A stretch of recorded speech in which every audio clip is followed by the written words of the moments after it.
నమస్తే welcome to శ్రీపవర్ news. ముందుగా headlines.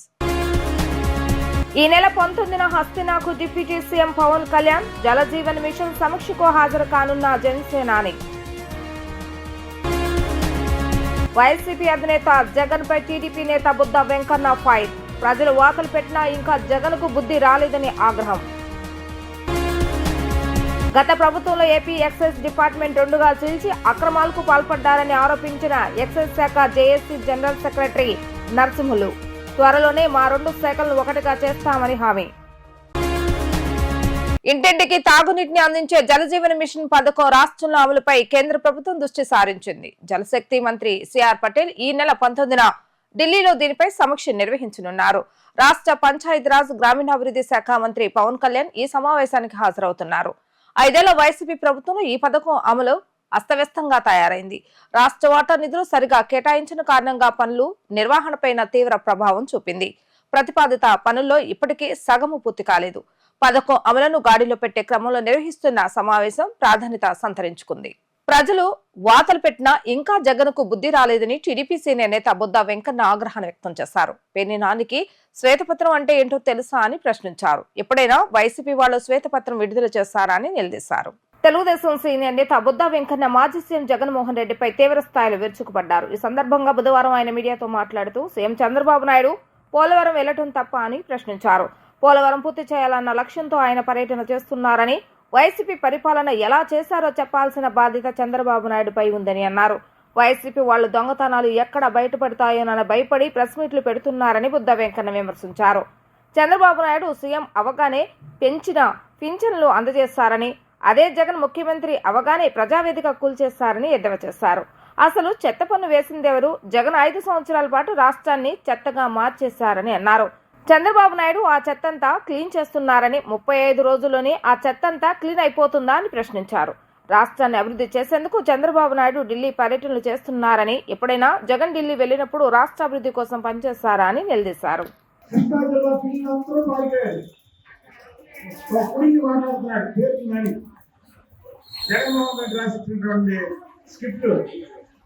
శ్వేతపత్రం అంటే ఏంటో జగన్మోహన్ రెడ్డికి తెలుసా? శ్వేతపత్రం అని విడుదల చేశాడా? ఎందుకంటే జగన్మోహన్ రెడ్డి ప్రజల ధనాన్ని దోచుకునే దొంగ కాబట్టి చూపించాడు. చంద్రబాబు నాయుడు గారు ప్రజాధనాన్ని ప్రజలకు పంచిపెట్టే మనిషి కాబట్టి శ్వేతపత్రం ఇచ్చేసాడు. శ్వేతపత్రం అంటే ఏంటో అర్థం తెలియదు జగన్మోహన్ రెడ్డి, శ్వేతపత్రం అంటే ఏంటో తెలియని పేరు కానీ చంద్రబాబు గారు శ్వేతపత్రం విడుదల చేసిన తర్వాత మాట్లాడుతున్నారు. జగన్మోహన్ రెడ్డి పోలవరం ఇన్నిసార్లు వెళ్ళాడు ముఖ్యమంత్రిగా ఉన్న కాలంలో. చంద్రబాబు నాయుడు గారు పోలవరాన్ని సందర్శిస్తే తప్ప. పోలవరం పూర్తయితే ఈ రాష్ట్రం సస్యశ్యామలంగా ఉంటది కాబట్టి చంద్రబాబు నాయుడు గారు వెళ్తారు, రోజు ఒకసారి వెళ్తాడు. ఏంటి మీరు నొప్పి? మీరు పనిచేయరు, చంద్రబాబు గారు పనిచేస్తారా? 35 రోజులు ఈయన ఏం చేయలేదు. ఏం చేయాలి? 35 రోజుల్లో పెన్షన్లో మేము 2000 మీరు 3000 ఇస్తానన్నది దసరా వాళ్ళగా పెంచారు. మేము 3000 4000 ఇస్తామన్నది ముఖ్యమంత్రి అయిన వెంటనే ఇంటింటికి పంచారు. మళ్ళీ ఏప్రిల్లో ఉన్నటువంటి పెండింగ్ కూడా పంచారు. ఇంకా ఈ రాష్ట్రాన్ని మీరు ఎలా దోచుకున్నారో, ఏ ఏ శాఖల్లో ఏమేమి చేశారో, ఏ శాఖల్లో కూడా డబ్బులు లేకుండా చేశారు, ప్రతి కార్పొరేషన్లో మీరు అప్పులు చేశారు. ఇవన్నీ కూడా మీకు 151 సీట్లు ఏదైతే 2019 ఇచ్చారో వాళ్ళకి తెలియవలసిన అవసరం చంద్రబాబు నాయుడు గారికి ఉంది. ఇవాళ శ్వేతపత్రం లింక్ చేసి ఒక్కొక్క శాఖ గురించి మీకు ప్రజలకు వివరిస్తున్నారు. ప్రజలకు వివరిస్తుంటే ఈయన దొంగతనం ఎక్కడ బయటపడిపోయింది, దొంగతనాలు ఎక్కడ బయటపడిపోతాయని ఉలిక్కిపడి ప్రెస్ మీట్లు పెడతారు. చెప్పండి. గత ప్రభుత్వంలో ఏపీ ఎక్సైజ్ డిపార్ట్మెంట్ ను రెండుగా చీల్చివేసి అక్రమాలకు పాల్పడ్డారని వైసీపీ నేతలపై జేఏసీ జనరల్ సెక్రటరీ నరసింహులు ఆరోపించారు. మా 2 శాఖలను ఒకటిగా చేయాలని మంత్రి లోకేష్ ను డిప్యూటీ సీఎం పవన్ కళ్యాణ్ ను కలుస్తామని వారు చెప్పారు. త్వరలోనే మా 2 శాఖలను ఒకటిగా చేస్తామని హామీ ఇచ్చినట్లుగా పేర్కొన్నారు. AP excise department JAC general secretary Narasimhulu గాంధీనగర్లోని ఎన్జీఓ హోం నందు విలేకరుల సమావేశాన్ని జరిపారు. ఈ సందర్భంగా ఆయన మాట్లాడుతూ దేశానికే మోడల్గా ఎక్సైజ్ డిపార్ట్మెంట్ అని కితాబిచ్చారు. అలాంటి మా డిపార్ట్మెంట్ ఎటువంటి కమిటీ లేకుండా సరైన విధి విధానాలు లేకుండా గత ప్రభుత్వం 2గా చీల్చివేస్తుందని చెప్పుకొచ్చారు. గత ప్రభుత్వంలో మా శాఖను స్వార్థ ప్రయోజనాల కోసం పూర్తిగా నిర్వీర్యం చేస్తారని మండిపడ్డారు. కల్తీ మద్యం, అక్రమ ఇసుక రవాణా వంటి వాటితో గత నాయకులు బాగా దోచుకున్నారని ఆరోపించారు. మా శాఖలలో తీవ్రమైన అవినీతి జరిగిందని మేము మొదటి నుండి చెప్తూనే వచ్చామని, గత ప్రభుత్వ విధానాలు తప్పు అని తాము వ్యతిరేకించామని అన్నారు. గత ప్రభుత్వంలో వారి లబ్ధి కోసం 70% సెబ్, 30% ఎక్సైజ్ గా విభజన చేస్తారని అన్నారు. దాంతో చాలా అనర్థాలు జరిగినాయి. కల్తీ మద్యం నిరోధించడంలో కానీ, సారా అరికట్టడంలో కానీ టోటల్గా ఫెయిల్యూర్ అయింది. మేము ఎన్నోసార్లు గత ప్రభుత్వాన్ని అడిగాం, మీరు చేసింది తప్పు, మేము చాలా ఛాలెంజెస్ చేశాము, ప్రొవిజన్ చేశాము, ఎక్సైజ్ చేశాము, కాబట్టి మా డిపార్ట్మెంట్ను పాత డిపార్ట్మెంట్ను చేయండి, మేము ఏదో చూపిస్తామని అడిగాం. వాళ్ళు ఎప్పుడు కూడా మా ఆవేదన అర్థం చేసుకోలేదు. వాళ్ళ పర్సనల్ మోటోతో ఇలాగే కంటిన్యూ చేశారు. అందుకని ఇప్పుడు ప్రభుత్వం వస్తానే మేము మా జేఏసీ చైర్మన్ గారు ఆధ్వర్యంలో ఎన్జిఓస్ నాయకత్వంలో మంత్రులని, ఎమ్మెల్యేలని, లోకేష్ గారిని అందరినీ కలిసి మా సమస్యను వివరించాము. మా సెక్రటరీ మీనా సార్ని, అలాగే లోకేష్ బాబు గారిని అందరినీ కలిసాము. డిప్యూటీ సీఎం మంత్రి గారిని, అలాగే డిప్యూటీ సీఎం పవన్ కళ్యాణ్ కూడా కలిసాము.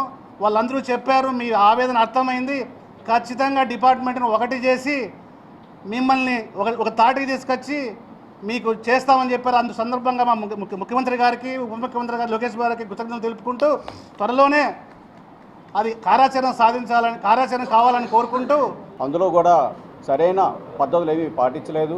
70% మందిని తీసుకెళ్ళి ఎస్సీబీలో ఉంచారు, 30% తీసుకెళ్ళి ఎక్సైజ్లో ఉంచారు. అయినప్పటికీ కూడా ఎక్సైజ్ స్టేషన్ అన్నీ కూడా తీసివేయడం జరిగింది, అది సబ్ కంట్రోల్ చేయడం జరిగింది. మేము ఎక్సైజ్ డిపార్ట్మెంట్లో ఏదైనా ఒక క్రైమ్ పట్టుకుంటే అది రిజిస్టర్ చేయడానికి ఎక్కడ కూడా మాకు ఎక్సైజ్ స్టేషన్ లేదు. మేము తీసుకెళ్ళి ఎస్సీబీ స్టేషన్లో రిజిస్ట్రేషన్ చేయాలి. అప్పుడు ఎస్సీబీ కానీ పూర్తి అధికారాలు ఇచ్చారంటే ఎస్సీబీలో కూడా అధికారులు లేవు. ఎస్సీబీలో మేము జోదం కానీ శాండ్ కానీ ఏదైనా పట్టుకుంటే మేము పోలీస్ స్టేషన్ తీసుకెళ్ళి రిజిస్ట్రేషన్ చేయాలి. అంటే మా ఇన్ఫర్మేషన్ డిపార్ట్మెంట్ కేవలం ఒక సాధారణ పౌరులాగా మీ క్రైమ్ కంట్రోల్ చేయాల్సి వస్తూ ఉంది. దానివల్ల చాలా అనర్థాలు జరిగినాయి. ఇప్పుడే చెప్పినట్టు క్రైమ్ సరిగ్గా కంట్రోల్ కాలేదు. అంతేకాకుండా మేము పుట్టిన ఈ డిపార్ట్మెంట్ జాయిన్ అయిన దగ్గర నుంచి మా ఎక్సైజ్ కంట్రోల్, క్రైమ్ ఎలా కంట్రోల్ చేయాలనే దాని మీద మా తర్ఫీదు ఉంటుంది, మా ట్రైనింగ్ ఉంటుంది, మా అనుభవాలు ఉంటాయి. అలాంటి సీనియర్ ఆఫీసర్లు, ఎన్ఫోర్స్మెంట్, ఎక్సైజ్ సూపరింటెండెంట్ నుంచి పై క్యాడర్ వరకు మమ్మల్ని అందరినీ పక్కన పెట్టి కేవలం జీతాలు డ్రా చేయడము లేదా చిన్న చిన్న పనులకి అప్పచెప్పేసి మా మీద 18 మంది అడిషనల్ ఎస్పీలని ఒక జిల్లా అధికారులుగా పెట్టి మా మీద అజమాయిషీ చేసి పూర్తిగా 2 శాఖలు నిర్వీర్యం చేశారు. వాళ్ళకి కావాల్సిన ఏదైతే ఉన్నారో అది సాధించుకోగలిగారు. అందుకని మేము మళ్ళీ ఇప్పుడు కొత్త ప్రభుత్వం వచ్చింది. ఇందాక చెప్పినట్టు మేము అనేక పర్యాయాలు అందరి దృష్టి తీసుకెళ్ళినప్పటికీ కూడా ఏమీ మాకు పాజిటివ్ రెస్పాన్స్ రాలేదు. ఇప్పుడు నూతన ప్రభుత్వం వచ్చింది కాబట్టి మళ్ళీ మా యొక్క ఆవేదనని, ఆకాంక్షని వాళ్ళకి చెప్పడం జరుగుతూ ఉంది. వాళ్ళందరూ కూడా సానుకూలంగా స్పందించి త్వరలోనే మంచిగా ఒక డిపార్ట్మెంట్ యాక్టివ్ చేస్తారని చెప్పి మేము ఆ దిశగా అన్ని విధంగా మేము ప్రయత్నం చేస్తూ ఉన్నాం. అన్ని సక్సెస్ అవుద్దని చెప్పి రాబోయే కాలంలో ప్రతి మంత్రి గారికి అందరికీ సాధించుకొని మేము మా ప్రయత్నం ఏదైతే ఉందో అది సఫలం చేస్తామని అనుకుంటున్నామండి. రాజ్యసభ సభ్యులు వైసీపీ నేత విజయసాయిరెడ్డి ఆంధ్రప్రదేశ్ దేవాదాయ శాఖ డిపార్ట్మెంట్ కమిషనర్ సత్యనారాయణను టార్గెట్ చేస్తూ అనుచిత వ్యాఖ్యలు చేయడాన్ని తీవ్రంగా ఖండిస్తున్నట్లుగా Andhra Pradesh temples employees welfare association ప్రతినిధులు పేర్కొన్నారు. నిబద్ధత, నిజాయితీ కలిగిన వ్యక్తిపై పిచ్చి ప్రలాపాలు పేలితే సహించబోమంటూ వార్నింగ్ ఇచ్చారు. విజయసాయిరెడ్డిపై ఆరోపణలు చేసింది దేవాదాయ శాఖ కమిషనర్ కాదన్న నగ్న సత్యాన్ని గ్రహించాలంటూ హితో పలికారు. Andhra Pradesh temples employees welfare association ఆధ్వర్యంలో ప్రెస్ క్లబ్ లో పాత్రికేయుల సమావేశం జరిగింది. ఈ సమావేశంలో పాల్గొన్న అసోసియేషన్ అధికార ప్రతినిధి కోగంటి రవికుమార్ అసోసియేషన్ సభ్యులు కె రాజగోపాల్ మీడియాతో మాట్లాడుతూ రాజ్యసభ సభ్యులు విజయసాయిరెడ్డి తమ దేవాదాయ శాఖ కమిషనర్ సత్యనారాయణపై అసందర్భ వ్యాఖ్యలు చేయడాన్ని తీవ్రంగా పరిగణిస్తున్నట్లు వెల్లడించారు. తమ శాఖకు చెందిన అసిస్టెంట్ కమిషనర్ శాంతి, ఆమె మాజీ భర్త మదన్ మోహన్ కు సంబంధించిన వ్యక్తిగత విషయాల్లో దేవాదాయ శాఖ కమిషనర్ కు సంబంధం ఏమిటని ప్రశ్నించారు. తమ డిపార్ట్మెంట్ కు చెందిన అసిస్టెంట్ కమిషనర్ శాంతిపై శాఖాపరమైన చర్యలు తీసుకోవాలని ఆమె మాజీ భర్త మదన్ మోహన్ దేవాదాయ శాఖ కమిషనర్ సంప్రదిస్తే వ్యక్తిగత విషయాలకు శాఖకు సంబంధం లేదని సున్నితంగా తిరస్కరించిన సంగతి గుర్తుంచుకోవాలని అన్నారు. మదన్ మోహన్ ఫిర్యాదు బయటకు ఏ విధంగా బహిర్గతమైందో విజయసాయిరెడ్డి తెలుసుకోవాలని అన్నారు. అలా కాకుండా తమ శాఖ కమిషనర్ను టార్గెట్ చేస్తూ అనుచిత వ్యాఖ్యలు చేయడం సిగ్గుచేటని అన్నారు. ఈ రాష్ట్రంలో రాక్షస పాలన పోయి ప్రజాపాలన వచ్చిందన్న సంగతి గుర్తుంచుకోవాలని పేర్కొన్నారు. దేవాదాయ శాఖ కమిషనర్కు విజయసాయిరెడ్డి బేషరతుగా క్షమాపణ చెప్పాలని డిమాండ్ చేశారు. సీనియర్ ఐఏఎస్ ఆఫీసరు ఆయన 3 సార్లు అత్యున్నతమ అవాస్కర్లు కూడా తీసుకున్న వ్యక్తి ఆయన్ని పట్టుకుని వీడి తలకాయ మీద వీడికి మెడకాయ మీద తలకాయ లేదు, వీడి వెధవ బుద్ధి లేని వెధవ అని మాట్లాడి, అంతేకాకుండా ఎలక్ట్రానిక్ మీడియాలో పనిచేసే విలేకరుల మీద కూడా ఆయన ఇష్టం వచ్చినట్టుగా వాళ్ళ పేర్లతో ఆ పేర్లు ఏదో ఆ పేర్లు కూడా అందరూ తెలుసు అందరికీ. వాళ్ళు ఏం చేస్తారంటే మీరు పాత్రికేయ రంగంలో వచ్చినప్పుడే కుటుంబాలని త్యాగాలని ప్రాణాలని వదిలేసి వచ్చి వాస్తవాలను ప్రజేయడానికి కష్టపడుతూ ఉంటారు. వాళ్ళని మీ రౌడీజం ఏం చేస్తుంది, మీ గూండాయిజం ఏం చేస్తుంది వాళ్ళని. ఇది తప్పు పద్ధతి. లేదా మేము ఇతర సంఘాలతో సంప్రదించి దీని మీద మీరు చెప్పారు ఏదో ఆప్ మీడియాకి వెళ్తాను, ప్రెస్కి వెళ్తాను, ప్రెస్ క్లబ్కి వెళ్తాను, వాళ్ళకి చెప్తాను, వీళ్ళకి చెప్తాను అంటున్నారు. కనీసం మీకు అది కూడా మీకు గుర్తు రాలేదా? ఒక ఐఏఎస్ అధికారిని ఎలా చేయాలనే విషయం. మీరే కాదు, మేము వెళ్తాం. దీని మీద మేము ఏ పోరాటమైనా సిద్ధంగా ఉన్నాం. మేము మా కమిషనర్ గారు అజాత శత్రువు. అసలు ఆయన పరిపాలనలోకి వచ్చిన తర్వాత కొన్ని వేల మందికి జీతాలు లేకపోతే జీతాలు ప్రొవైడ్ చేయించారు. ఎన్ని కష్ట నష్టాలన్నీ సాక్కుంటూ వస్తున్నారు ఆయన. అయిపోయింది. మీ ఎమర్జెన్సీ కాలంలో మా కమిషనర్ గారిని, మా అధికారుల్ని ఎలా హోదాలు తగ్గించి మరీ మీరు చేసిన రాక్షస క్రీడ అంతా కూడా మాకు తెలుసు. మాకు సమయం వస్తుంది ఖచ్చితంగా. ఎవరు ఏమేం చేశారో, మీ పాలనలో ఏమేం జరిగినాయో కూడా మాకు తెలుసు. మొత్తం అంతా కూడా తొందరలో దీని మీద మేమంతా కూడా మా జాయింట్ యాక్షన్ కమిటీ చేసుకుని, మీరు కనుక దిగొచ్చి మీ మాటలో తప్పు అని తెలుసుకుని, మీరు పెద్దవాళ్ళు, మీ తప్పు మీరు తెలుసుకోండి. మా కమిషనర్ గారికి మీరు క్షమాపణ చెప్పండి. దీన్ని కనుక ఇంకా సాగదీయాలనుకుంటే మాత్రం చాలా తీవ్రస్థాయిమైన ఉద్యమాలు మీరు ఎదుర్కోవాల్సి వస్తుంది. మీరు ఇక ఆంధ్రప్రదేశ్, తెలంగాణ రాష్ట్రాల్లో రాగల 24 గంటల్లో కొన్ని జిల్లాల్లో తేలికపాటి నుంచి మోస్తారు వర్షాలు కురిసే అవకాశం ఉందని, అదే సమయంలో మరికొన్ని జిల్లాల్లో భారీ నుంచి అతి భారీ వర్షాలు కురిసే అవకాశం ఉందని వాతావరణ శాఖ వెల్లడించింది. రాగల 24 గంటలలో కొన్ని జిల్లాల్లో తేలికపాటి నుంచి మోస్తారు వర్షాలు కురిసే అవకాశం ఉందని, అదే సమయంలో మరికొన్ని జిల్లాల్లో భారీ నుంచి అతి భారీ వర్షాలు కురిసే అవకాశం ఉందని వాతావరణ శాఖ వెల్లడించింది. దక్షిణ ఛత్తీస్గఢ్ పరిసర విదర్భ ప్రాంతాల్లో కేంద్రీకృతమైన అల్పపీడనం సగటు సముద్ర మట్టానికి 5.8 కిలోమీటర్ల ఎత్తు వరకు విస్తరించిందని, ఎత్తుకు వెళ్లే కొద్దీ నైరుతి దిశ వైపు వంగి ఉన్న ఆవర్తనం చెందుతుందని చెప్పారు. దీంతో సముద్ర మట్టానికి 1.5 కిలోమీటర్ల ఎత్తులో అల్పపీడనం కొనసాగుతుందని ప్రకటించింది. అంతేకాదు, ఈ నెల 19న పశ్చిమ మధ్య వాయువ్య బంగాళాఖాతంలో మరో అల్పపీడనం ఏర్పడే అవకాశం ఉందని వాతావరణ సిబ్బంది తెలిపింది. దీంతో గంటకు 30 నుండి 40 కిలోమీటర్ల వేగంతో ఈదురుగాలులు వీచే అవకాశాలు, తేలికపాటి నుంచి మోస్తారు వర్షాలు కురుస్తాయని హెచ్చరించింది. తమ వంతు బాధ్యతగా పెన్షనర్ల అన్న క్యాంటీన్ల కోసం 2 లక్షల రూపాయల విరాళం సీఎం చంద్రబాబు నాయుడుకు అందించామని association for AP pensioners settled in Hyderabad general secretary TMB Buchiraju తెలిపారు. ఏపీలో తిరిగి ముఖ్యమంత్రిగా చంద్రబాబు నాయుడు అధికారం చేపట్టడం శుభపరిణామమని అన్నారు. మేనిఫెస్టోలో పెట్టినట్టు పెన్షనర్ల కోసం ప్రత్యేక డైరెక్టరేట్ ఏర్పాటు చేయాలని కోరుతున్నామని పేర్కొన్నారు. ముఖ్యమంత్రిని కలిసి తమ సమస్యలను విన్నవించామని, 1వ తేదీనే పెన్షన్ చెల్లించాలని, వేతన సవరణ బాకీలు, కరువు భత్యం బాకీలు వెంటనే ఇవ్వాలని కోరినట్లుగా తెలిపారు. పెన్షన్దారులు మెడికల్ బిల్లులు వేగంగా ఇచ్చేలా చర్యలు తీసుకోవాలని విజ్ఞప్తి చేశామని ఆయన స్పష్టం చేశారు. ఏపీలో బైఫర్కట్ అయిన తర్వాత ఏపీలో రిటైర్ అయ్యి హైదరాబాద్లో సెటిల్ అయిన వాళ్ళు మేము సుమారు 2-3 వేల మంది మెంబర్స్ ఉన్నాము. హైదరాబాద్లో ఉన్నామండి. మేమందరం ఈరోజు మా పెన్షన్ డబ్బుల నుంచి మేము అన్నా క్యాంటీన్కి డొనేషన్గా 2 lakhs సీఎం గారికి ఇవ్వడం జరిగింది. ఎందుకంటే ప్రభుత్వం చేపట్టే మంచి సంఘ కార్యక్రమాలను మేము కూడా సేవా దృక్పథంతో మేము కూడా చాటి చెప్పాలి. సీనియర్లుగా మేము కూడా మిగతా ఉద్యోగ సంఘాలకి, పెన్షన్ సంఘాలకి ఆదర్శంగా ఉండాలని మేము హైదరాబాద్ నుంచి ఇక్కడికి వచ్చి మా పెన్షన్ సంఘం సీఎం గారికి 2 లక్షలు డొనేషన్ ఇవ్వడం జరిగింది. అన్నా క్యాంటీన్ నిమిత్తం ఖర్చు పెట్టమని ఇవ్వడం జరిగింది. అని సీఎం గారు కూడా సంతోషం వ్యక్తపరిచారు. ముఖ్యంగా మా ఉద్దేశం ఏంటంటే మేము ప్రతి నెల కూడా మా సంఘం తరఫున చాలా కార్యక్రమం లాస్ట్ మంత్ మేము గుంటూరు జనరల్ హాస్పిటల్ కూడా ₹1,00,000 డొనేషన్ ఇచ్చామండి. శారదా విద్యానికేతన్కి అలాగే రకరకాల ఆంధ్రాలో కూడా మేము అన్ని చాలా సేవా సంఘాలు పాల్గొంటున్నాం. మేము పెన్షనర్స్ దగ్గర నుంచి మేము కంట్రిబ్యూట్ చేసుకుని అన్ని కార్యక్రమాలు చేస్తున్నామండి. ఈ సందర్భంలో మేము మిగతా అన్ని సంఘాలను కూడా రాష్ట్రంలో అన్ని సంఘాలు కూడా ఈ ప్రభుత్వానికి చేయి తినడం కోసం అందరూ కూడా అన్నా క్యాంటీన్ డొనేషన్ ఇవ్వాలని మేము పత్రికాముఖంగా అందరినీ కోరుతున్నామండి. ఈ సమయంలో మేము అడిగేది ఏంటంటే ముఖ్యమంత్రి గారి దృష్టి కూడా తీసుకొచ్చింది ఏంటంటే 1వ తారీఖే పెన్షన్ ఒకటి ఖచ్చితంగా ఇచ్చేట్టుగా చర్యలు తీసుకోవాలని, అలాగే మేనిఫెస్టోలో ఏదైతే పెన్షనర్స్ కార్పొరేషన్ పెడతామని మేనిఫెస్టో పెట్టారు, ఆ మేనిఫెస్టోలో పేర్కొన్నారు ఆ డైరెక్టరేట్ ఏర్పాటు చేస్తామని. ఆ డైరెక్టరేట్ని తొందరగా ఏర్పాటు చేసి పెన్షన్ సంబంధించిన మెడికల్ సంబంధించిన బిల్స్ కానీ, లేకపోతే పెన్షన్ జీతాల సంబంధించి కానీ, పెన్షన్ ఇష్యూస్ కానీ ఇవన్నీ కూడా ఆ డైరెక్టరేట్ ద్వారానే సెటిల్ అవ్వాలని మేము రిప్రజెంట్ చేయడం జరిగింది. అంతేకాకుండా ఈ మెడికల్ బిల్స్ చాలా డిలే అవుతుంది, చాలా డబ్బులు రావడానికి చాలా డిలే అవుతుంది కాబట్టి వాటికి సంబంధించిన బిల్స్ అన్నీ కూడా ఈ డైరెక్టరేట్లోనే ఇచ్చి అందరూ పెన్షన్స్ ఉంది అదే పెన్షన్స్ డైరెక్టరేట్లోనే ఇస్తే అక్కడి నుంచి వారికి తొందరగా మంజూరయ్యి పెన్షన్లందరికీ లబ్ధి చేకూరుతుందని, అలాగే వేతన సవరణ కమిషన్ పిఆర్సీ కూడా వేసి ఐఆర్ వెంటనే ప్రకటించాలని మేము ప్రభుత్వాన్ని కోరుతున్నాం. మా పెన్షనర్లు అందరి తరపున కూడా మీ అందరం కోరేది, మీ అందరం కూడా మన ఎలక్షన్స్లో ఈ ప్రభుత్వం రావాలి, గెలవాలని కూడా ప్రయత్నం చేయడం జరిగింది. మేము 10 లక్షల మంది మా పెన్షనర్స్ సుమారు 4 లక్షల దాకా ఉన్నాయి. ఈ 4 లక్షల మంది కనీసం ఫ్యామిలీ మెంబర్స్ తప్పన 5గురిని ఇప్పుడు మేము వర్కౌట్ చేసుకుంటూ కాకుండా మేము ఇంకొక 5గురిని బయట వాళ్ళు ఇన్ఫ్లుయెన్స్ సుమారుగా 40 లక్షల ఓట్ల దాకా మా పెన్షనర్స్ ఈ ప్రభుత్వానికి ఫేవర్గా ఇవ్వడం జరిగిందని మీకు తెలియజేస్తున్నాం, సంతోషిస్తున్నామండి. ఏదైనా చంద్రబాబు నాయుడు గారి నాయకత్వంలో అభివృద్ధి చాలా వేగంగా జరుగుతుందని మేము అందరూ నమ్ముతున్నాం. ఆ నమ్మకం తగ్గట్టుగానే చంద్రబాబు గారు మరి ఈరోజు కార్యక్రమాలు అంత వయసున్నా సరే ఆయన యంగ్స్టర్లాగా బాగా పనిచేస్తున్నారు కాబట్టి వారు మా అందరికీ ఆదర్శం. కాబట్టి మేము కూడా ఇక ముందు మా చేతనంత వరకు ఈ అభివృద్ధిలో అమరావతి అభివృద్ధిలో మేము కూడా భాగస్వాములు సాధ్యమంతవరకు అవుతామని తెలియజేస్తున్నాం.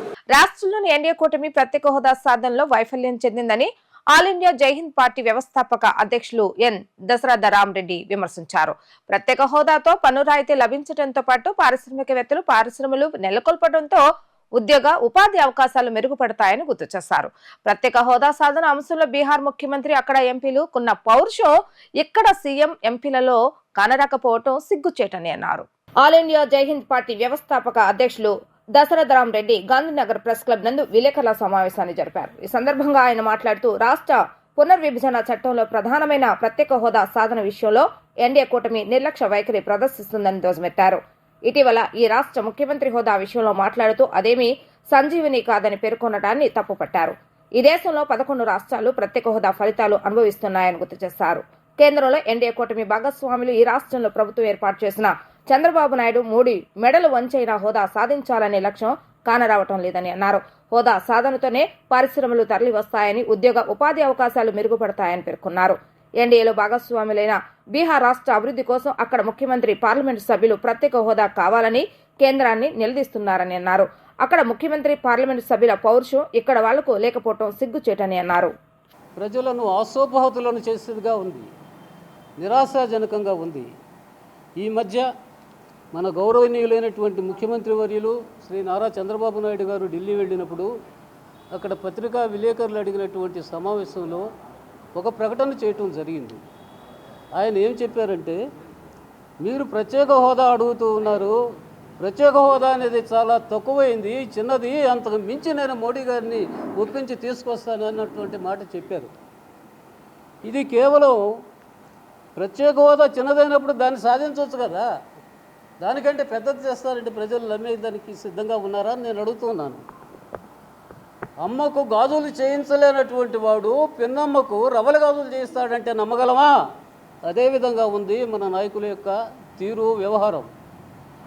ఈనాడు ప్రత్యేక హోదా ఎందుకు అడుగుతున్నామంటే దానివల్ల పరిశ్రమలు వస్తాయి, పన్ను రాయితీలు ఉంటాయి, ఊరూరా పరిశ్రమలు నెలకొల్పినట్లయితే కొన్ని వేల లక్షల పేద ప్రజలకు ఉద్యోగాలు దొరుకుతాయి, ఉపాధి దొరకద్ది, యువత బాగుపడుతుంది అన్నటువంటి ఉద్దేశంతో అడుగుతూ ఉన్నాం. కానీ అది అవసరం లేదు మనకు. అదేమన్నా సంజీవినే, దానికంటే పెద్దది అడుగుతాను, నేను ప్రాజెక్టులు తెస్తాను, ప్యాకేజ్ అడుగుతాను, ఈ మాటలన్నీ మాట్లాడటం మనం చూస్తూనే ఉన్నాం. కనీసం మనకు బీహార్ ప్రజలకు, బీహార్ ఎంపీలకు, బీహార్ ముఖ్యమంత్రికి ఉన్నటువంటి చీపు, నెత్తురు, పౌరుషం, రోషం ఆంధ్ర ప్రజలకు లేకపోవటం చాలా దురదృష్టకరం, చింతించదగినటువంటి విషయం అని నేను తెలియజేస్తూ ఉన్నాను. మోడీ గారు వాళ్ళు నిలదీసి అడిగారు, మాకు ప్రత్యేక హోదా ఇస్తావా లేకపోతే నీ ప్రభుత్వాన్ని కూల్చమంటావా అని. ఆ ధైర్యాన్ని మన వాళ్ళు ఎందుకు నోచుకోలేకపోతున్నారని నేను అడుగుతూ ఉన్నాను. మోడీ గారు చాలా మొండి పట్టుదలతో, మంకు పట్టుదలతో ఉన్నాడు ఆయన. నా ప్రభుత్వం కూలినా పర్వాలేదు కానీ నేను మీకు ప్రత్యేక హోదా ఇచ్చేటువంటి ప్రసక్తే లేదని ఖరాఖండిగా చెప్పినటువంటి విషయాన్ని మీకు ఉటంకిస్తూ ఉన్నాను నేను. మోడీ ప్రధానమంత్రి పదవినైనా వదులుకుంటాడు కానీ ఆంధ్రప్రదేశ్ రాష్ట్రానికి ప్రత్యేక హోదా ఇచ్చే ప్రసక్తే లేదు. ఏం కొత్తగా అడుగుతున్నామా మనం? కృష్ణా జలాలను ఒడిసి పట్టుకోవాల్సిన బాధ్యత రాష్ట్ర ప్రభుత్వంపై ఉందని రిపబ్లిక్ పార్టీ ఆఫ్ ఇండియా నేత పేరం శివనాగేశ్వర గౌడ్ పేర్కొన్నారు. మోడీ గవర్నమెంట్ లో భాగస్వామ్యమైన ఇక్కడి ప్రభుత్వం రాష్ట్రంలోని నీటి ప్రాజెక్టుల వ్యయాన్ని కేంద్రం భరించి నిర్మాణం చేపట్టే విధంగా ఒత్తిడి తీసుకురావాలని అన్నారు. ఉభయ కృష్ణా జలాలకు సాగునీటిని అందించే కృష్ణా నది జలాలను నిల్వ చేయవలసిన ఆవశ్యకత ఉందని గుర్తు చేశారు. రిపబ్లిక్ పార్టీ ఆఫ్ ఇండియా ఆధ్వర్యంలో విజయవాడ ప్రెస్ క్లబ్ లో నిన్న పాత్రికేయుల సమావేశం జరిగింది. ఈ సందర్భంగా ఆ పార్టీ నేత పేరం శివనాగేశ్వర గౌడ్ మాట్లాడుతూ కృష్ణానది జలాలు ప్రకాశం బ్యారేజీ దాటి సముద్ర గర్భంలో వృధాగా కలిసిపోతున్నాయని గుర్తు చేశారు. ఉభయ కృష్ణా జలాలతో పాటు రాజధాని అమరావతి ప్రాంత వాసుల తాగునీటి సమస్య పరిష్కారానికి ప్రకాశం బ్యారేజ్ ఎగువ దిగువన ఆనకట్లు, చెక్ డ్యాములు నిర్మించవలసిన ఆవశ్యకత ఉందని పేర్కొన్నారు.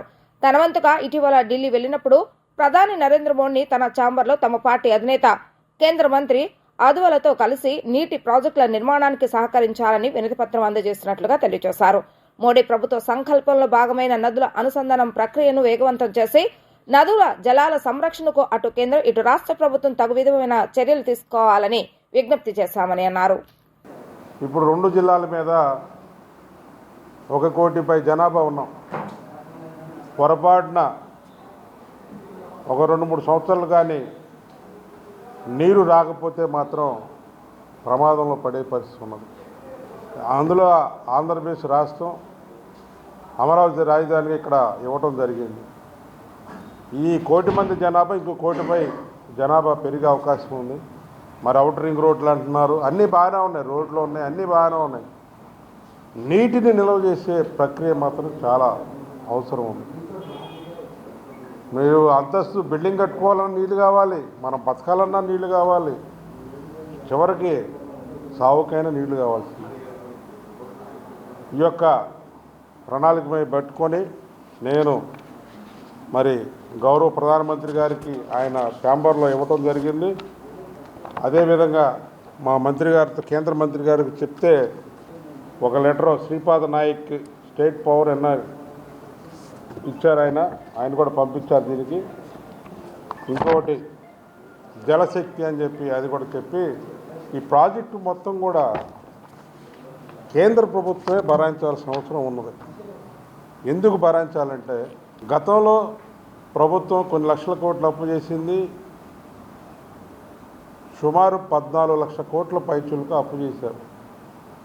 ఈ రోజున మన పరిస్థితి ఎలా ఉందంటే పరిశ్రమ సరైన పద్ధతిలో లేవు, మన పిల్లలకు ఉపాధి అవకాశాలు లేవు, చాలా ఇబ్బందుల్లో ఉన్నారు మన పిల్లలు కూడా. చదువుకొని ఉద్యోగాలు లేక పక్క రాష్ట్రాల్లో చాలా ఇబ్బంది పడుతున్నారు. కేంద్ర ప్రభుత్వమే దీన్ని తగు నిర్ణయం తీసుకొని ఒక ప్యాకేజీ సిస్టమ్ మాట్లాడుకోవడం, లేకపోతే కేంద్రం మొత్తం, ఎందుకంటే భారతీయ జనతా పార్టీలో ఉంది, ఇండియాలో ఎల్లిసేటువంటి భాగస్వామ్య పార్టీ నదుల అనుసంధానం అనేది ఒక పద్ధతి ప్రణాళిక అనేది వాళ్ళ యొక్క ముఖ్య భూమికలో ఉన్నది, ప్రణాళికలు వాళ్ళ పార్టీలో. దాన్ని దృష్టిలో పెట్టుకొని కేంద్ర ప్రభుత్వాన్ని మేము కోరేది ఏంటంటే ఈరోజు 14 లక్షల కోట్లు అప్పు చేసాం, ఇంకా అప్పు చేయాలంటే కష్టం.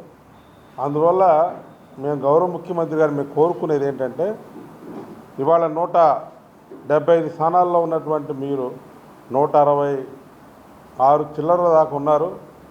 ఏకగ్రీవ తీర్మానం చేసి మాకు ఈ ప్రాజెక్ట్ అవసరం అని చెప్పి prime minister of government of India పంపిస్తే తప్పకుండా వాళ్ళు ఈ ప్రాజెక్టుని నిర్మాణం చేసే దశలో యుద్ధప్రతిపై జరగాలని చెప్పి రిపబ్లిక్ పార్టీ ఆఫ్ ఇండియా తరఫున మేము గౌరవ ముఖ్యమంత్రి గారిని ప్రధానమైన డిమాండ్ చేస్తున్నాం. వార్తలు ముగించే ముందు హెడ్లైన్స్ మరొకసారి. ఈ నెల 19న హస్తినాకు deputy CM Pawan Kalyan Jal Jeevan mission సమీక్షకు హాజరు కానున్న జనసేనాని. వైసీపీ అధినేత జగన్ పై టీడీపీ నేత బుద్ధ వెంకన్న ఫైర్. ప్రజలు వాకలు పెట్టినా ఇంకా జగన్కు బుద్ధి రాలేదని ఆగ్రహం. గత ప్రభుత్వంలో ఏపీ ఎక్సైజ్ డిపార్ట్మెంట్ రెండుగా చీల్చి అక్రమాలకు పాల్పడ్డారని ఆరోపించిన ఎక్సైజ్ శాఖ జేఏసీ జనరల్ సెక్రటరీ నరసింహులు త్వరలోనే మా 2 శాఖలను ఒకటిగా చేస్తామని హామీ. ఇవి రోజు వార్తా విశేషాలు. మరలా తిరిగి ప్రసారమయ్యే వార్తలు మళ్ళీ కలుద్దాం. అంతవరకు సెలవు. నమస్కారం.